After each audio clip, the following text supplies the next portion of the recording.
ধন্যবাদ। ইতিমধ্যে আপনাদের মাঝে দাঁড়িয়েছি, আর জানি না কতটুকু গাইতে পারবো। অনেক শিল্পীবৃন্দ আমাদের মাঝে এসেছে, আমি তাদেরকে ধন্যবাদ জানাই। আমার আব্বাস ভাই বা পরিচালক জানাই, আমার শ্রদ্ধেয় বড় ভাই আমিনুল ভাই, আমি তার প্রতি সালাম শ্রদ্ধা রাখি। জয়নাল ভাই, আমি তার প্রতি সালাম শ্রদ্ধা রাখি। আর যেহেতু দাঁড়িয়েছি আমার আমিনুল ভাইয়ের উপর, আমি একটু সার্বিক সালাম রাখবো। গানটা অনেক রকম অনেকভাবে গাওয়া হয়, কিন্তু গান বোঝার মতো একজন যদি সাথে থাকে, কয়েকজন মানুষ যদি হয়, তাকে কিন্তু মনের মধ্যে দিয়ে যে আবেগটা বের হয়ে আসে। এই এখন আমরা যারা আছি সবাই গান শোনার মানুষ, ওদিকে লক্ষ্য করে সাধু জটিল আলম সাহেবী তার একটি কালাম আপনাদের মাঝে রাখবো। সঠিক কথা, একটা কথা কি জানেন, আমার আম্মা বলল যার 40 বছরের পরে নামাজ পড়বো, তার নামাজ কিন্তু সহজে আল্লাহ দরবারে কবুল হবে না। এই দেহের ইবাদতের সময়টা হচ্ছে আপনার যৌবন বয়স।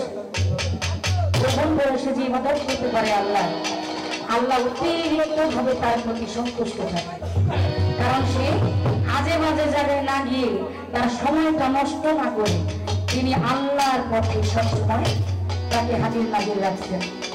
এখন যদি সারা জীবন 50-60 বছর বয়স পর্যন্ত রঙ্গলীলা করলাম, ভালো ভালো পোশাক করলাম, ঘুরলাম, খাইলাম, এটা বললাম, হ্যাঁ করলাম, হ্যাঁ করলাম, কত কিছু, কিন্তু একটা সময় গিয়ে ভাতা পড়ে, যখন এই দেহের ভাতা পড়ে যায় তখন ভাবি যার কদিনই বা বাঁচবো, মরার আগে আল্লাহর একটি ইবাদত করি। এই ইবাদত কখনোই আল্লাহ দরবারে কবুল হয় না, কারণ আপনার এই দেহের যখন শক্তি থাকে তখন আপনি আল্লাহকে ওই শক্তি ধারা সন্তুষ্ট না করে শক্তি দিয়ে করতে না পারলাম। আর এখন যখন আপনার রোগ নাই, এই রোগ নাই, শেষ হয়ে গেছে, তখন যাইতেছেন আর এক কামে, চিন্তা করতে সেদিন পরে মারা যাবো, সময় থাকবে কিছু করি, আসলে তখন সময় চলে যায়, অবসান হয়ে যায়। ওদিকে লক্ষ্য করে সাঁইত্রিশটি পানির মধ্যে আমার খুব ভালো লাগার একটা গান, আমি চেষ্টা করবো গানটা রাখার জন্য। ধন্যবাদ।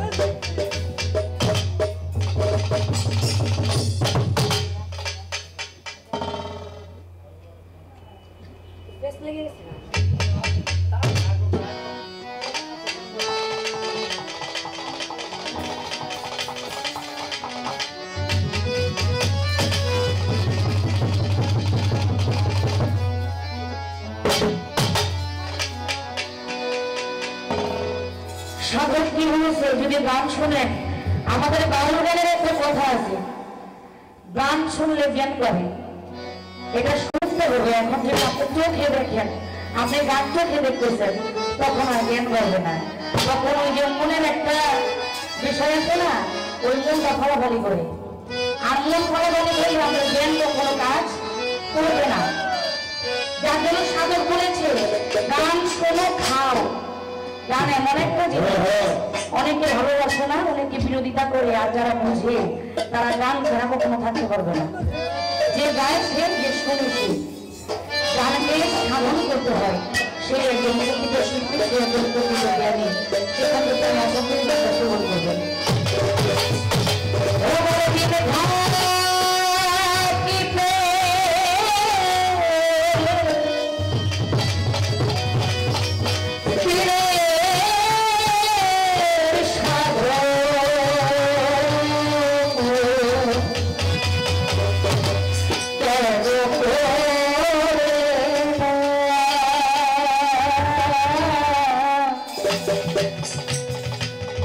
এই সময় গেলে আর সাধন হবে না।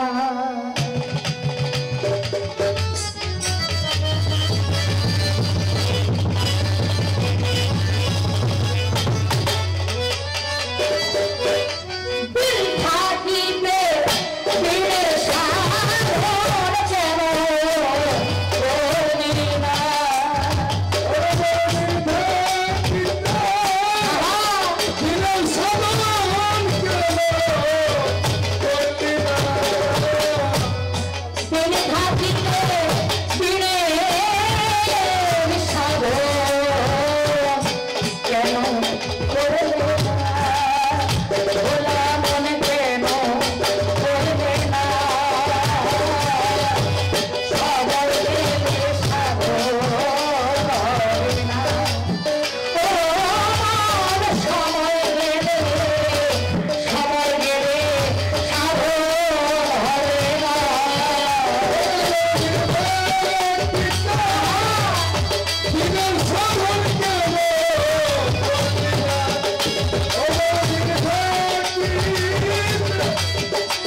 Hey!